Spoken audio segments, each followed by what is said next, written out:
पिछले पार्ट में mysterious figure ने शायर के लिए चिजुई गेट को ओपन कर दिया था, जिसके बाद अगले सीन में हम देखते हैं कि शायर उस गेट में एंटर करने के लिए रेडी हो गई थी, जबकि वहीं उधर हाओचेन भी शायर को प्रोटेक्ट करने के लिए पूरी तरह से रेडी हो गया था। और हम देखते हैं कि उसे इसके बारे में कोई भी चिंता नहीं होती। तब इसे देखते ही अबाव कहने लगता है कि तुम तो केवल लेवल 7 में हो, लेकिन क्या इसके बाद भी सच में तुम्हें लगता है कि तुम मुझे रोक पाओगे? अब इतनी बात कहने के बाद हम देखते हैं कि वह फिर से अपने पावर को एक्टिवेट कर लेता है, लेकिन इसके बाद भी हाओचेन इसका सामना करने के लिए पूरी तरह से रेडी हो गया था। और फिर हम देखते हैं कि वो इसके लिए अपने बर्निंग फ्लेम वाले पावर को यूज करने का डिसाइड कर लेता है। वहीं उधर हम देखते हैं कि शायर भी गेट के सामने आ गई थी और फिर आखिरकार वो इसके अंदर एंटर कर जाती है। लेकिन यहाँ पर अब शायर को बहुत सारे पेन का सफर करना था, जिसमें कि सबसे पहले उसे अपने फर्स्ट हार्ट के पेन को फील करना था। तभी हम देखते हैं कि इस जगह पर बहुत ही बड़े बड़े कांटे होते हैं, जिसकी वजह से शायर को यहाँ पर बहुत ही ज्यादा दर्द हो रहा था। वहीं उधर हम देखते हैं कि शायर को बचाने के लिए हाओचेन अबाव के साथ में फाइट कर रहा था, लेकिन असल में वो इसके पावर के सामने ज्यादा कुछ नहीं कर पा रहा था। फिर अबाव कहने लगता है कि मैं बाद में तुम्हें देख लूंगा, जबकि सबसे पहले मुझे शायर को रुकना होगा। लेकिन तभी अचानक से हम देखते हैं कि हाओचेन फिर से इसके ऊपर अटैक करने के लिए आ गया था और वो अबाव से कहता है कि तुम शायर को टच करने के बारे में सोचना भी मत। तब ऐसी बात सुनकर अबाव भी फिर से हाओचेन के ऊपर अटैक करना स्टार्ट कर देता है और कहने लगता है मैं भी देखता हूँ कि तुम मुझे कितने टाइम के लिए रोक पाते हो।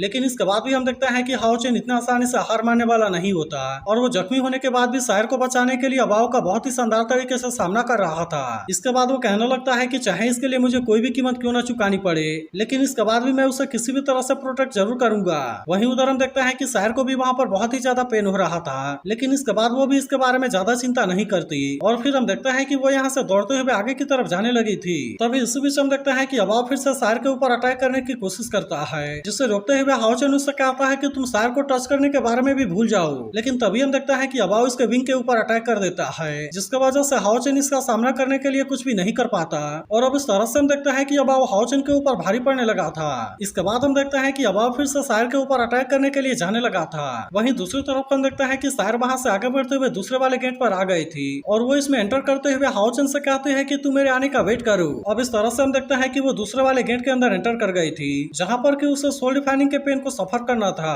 फिर हम देखते हैं कि शायर यहाँ से आगे बढ़ते हुए अगले वाले गेट की तरफ जाने लगती है, लेकिन तभी अचानक से हम देखते हैं कि नीचे से कुछ चेन आने लगे थे और वे धीरे धीरे शायर को पूरी तरह से जकड़ लेते हैं। लेकिन इसके बाद भी हम देखते हैं कि शायर ने खुद को बहुत ही आसानी से आजाद करा लिया था और अब इस तरह से वो अगले वाले गेट के अंदर भी एंटर कर जाती है। वहीं दूसरी तरफ हम देखते हैं कि अबाव हाओचेन के ऊपर अटैक करने के लिए आया हुआ था, लेकिन फिर भी हाओचेन अपने डिवाइन सील का यूज करके उसे रोकने के लिए आ गया था। मगर तभी हम देखते हैं कि अबाव इसे भी बहुत ही आसानी से तोड़ देता है, लेकिन इसके बाद भी हाओचेन उसे शायर के नजदीक में नहीं जाने देता और वो अबाव से कहता है कि मेरे होते हुए तुम शायर को टच भी नहीं कर पाओगे। तब ऐसी बात सुनकर अबाव हाओचेन से कहता है अगर ऐसा है तो सबसे पहले तुम ही मरोगे। और अब इतनी बात कहने के बाद हम देखते हैं कि वो इसके ऊपर अटैक करके उसे नीचे गिरा देता है। वहीं दूसरी तरफ हम देखते हैं कि बहुत सारे शैडो शायर को आगे बढ़ने से रोकने लगे थे, लेकिन इसके बाद भी हम देखते हैं कि उसे सबसे ज्यादा हाओचेन के बारे में ही चिंता होती है और इसीलिए वो कहती है कि हाओचेन तुम मेरे आने का वेट करो। लेकिन वहीं हम देखते हैं कि अब हाओचेन के ऊपर भारी पड़ने लगा था और वो लगातार इसके ऊपर अटैक करना स्टार्ट कर देता है। इसी के साथ वो कहने लगता है कि मैं इसी तरह से तुम्हें मार दूंगा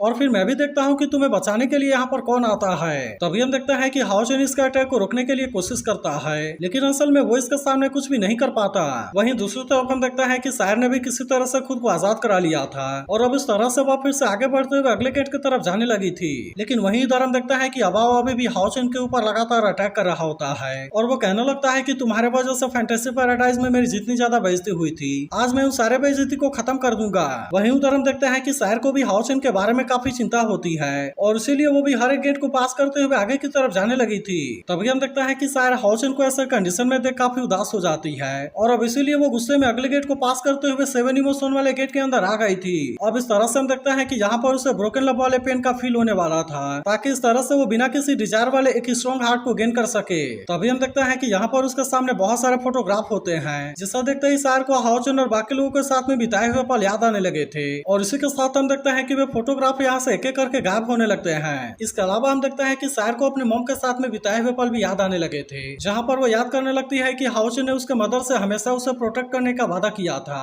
और यहाँ तक कि उसने यह भी कहा था कि वो अपनी जान की बाजी लगाकर शायर को प्रोटेक्ट करेगा। तभी हम देखते हैं कि शायर को हाओचेन के साथ में बिताए हुए वो पल भी याद आने लगते हैं, जहाँ पर हाओचेन ने उसे झुला झुलाते हुए कहा था कि मैं अब से तुम्हारे सारे हैप्पीनेस और पेन को अपने साथ में भी शेयर करूंगा और अब मैं हमेशा के लिए तुम्हारा सूरज बनूंगा। तब इसके बारे में याद करके शायर यहाँ पर बहुत ही ज्यादा इमोशनल हो जाती है और फिर हम देखते हैं कि उसके आंखों से आंसू भी आने लगे थे। तभी आगे बढ़ने पर हम देखते हैं कि कि उसे बचपन वाले सीन के बारे में भी याद आने लगता है, जहाँ पर हाओचेन ने उसे बचाने के लिए बहुत सारे डिमन के साथ में फाइट किया था और वो उसे बचाने के लिए अपने जान की बाजी लगाने के लिए भी रेडी हो गया था। अब इन सारी चीजों के बारे में याद करके सायर और भी ज्यादा इमोशनल हो जाती है और इसी के साथ हम देखते हैं कि उसके दोनों पैर भी बहुत ही बुरे तरीके से इंजर्ड हो गए थे, लेकिन अभी भी हम देखते हैं कि सायर इसके बारे में कोई ज्यादा चिंता नहीं करती और फिर वो इसी तरह से आगे बढ़ते हुए इसे भी कंप्लीट कर लेती है। वहीं दूसरी तरफ हम देखते हैं कि हाओचेन अभी भी अबाओ को रोकने के लिए उसके साथ में फाइट कर रहा था, जहाँ पर कि अबाओ ने उसे पीट कर बहुत ही बुरा हाल कर दिया होता है। इसके बाद हम देखते हैं कि वो इसे मारने के लिए भी इसके ऊपर अटैक करने वाला होता है, लेकिन तभी इसी वक्त कोई पावर आकर उसे ऐसा करने से रोक देती है, जिसके बाद हम देखते हैं कि अबाओ भी इस बात से पूरी तरह हैरान हो गया था,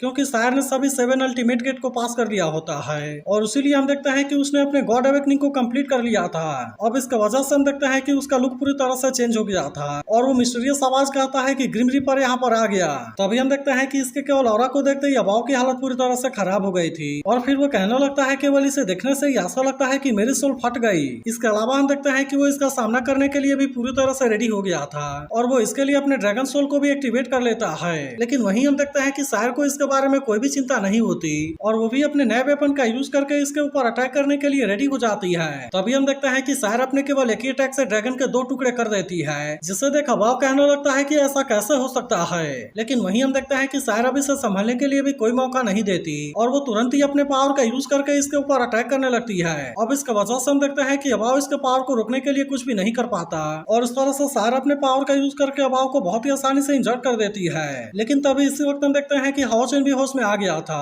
और वो भी सायर के ऐसे बदले हुए लुक को देखकर पूरी तरह से हैरान होता है। तो सायर का नया लुक आपको कैसा लगा इसके बारे में कमेंट करके जरूर बताना और अगर आप इसके अगले एपिसोड के लिए भी एक्साइटेड हो तो इस वीडियो को लाइक करके इस पर एक प्यारा सा कमेंट जरूर कर देना।